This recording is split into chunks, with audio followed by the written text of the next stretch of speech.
Hindi naman kailangan pa ang lokal na korte na umakto mula sa Pilipinas para naman sa pagsisilbi ng warrant of arrest ng International Criminal Court laban kay Senator Ronald Bato de la Rosa. Yan ay ayon sa retiradong maestrado na si Senior Associate Justice Antonio Carpio. Paliwanag ni Carpio, hindi na kailangan pa ang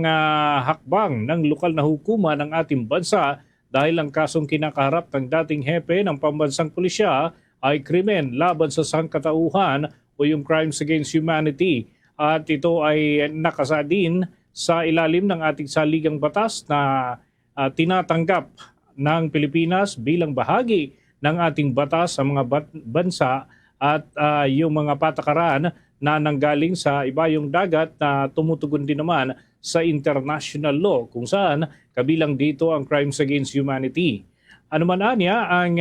bansa na pinanggalingan at maaaring magkaroon ng jurisdiksyon at dahil dito ay isang krimen laban sa buong sangkatauhan, ang kinakaharap na usapin ay kwalipikado umano sa naturang kategorya. Sinabi rin ni Carpio na ang hindi pag-issue ng Korte Suprema ng Temporary Restraining Order ay nangangahulugan na may bisa ang arrest warrant ng International Criminal Court. Iginigit pa ni Carpio na nasa ilalim ng Republic Act 9851 na may opsyon ang gobyerno at yan ay maski ang Pangulo na isuko ito si De La Rosa o kaya naman ay litisin sa ating bansa. Ginawa nga ng retiradong maestrado kanyang mga pahayag sa gitna na rin ng paninindigan ng kampo ni De La Rosa na kailangan pa ng intervention ng local court para naman sa pagiging valid ng bisa ng naturang warrant of arrest na ipinalabas ng International Tribunal.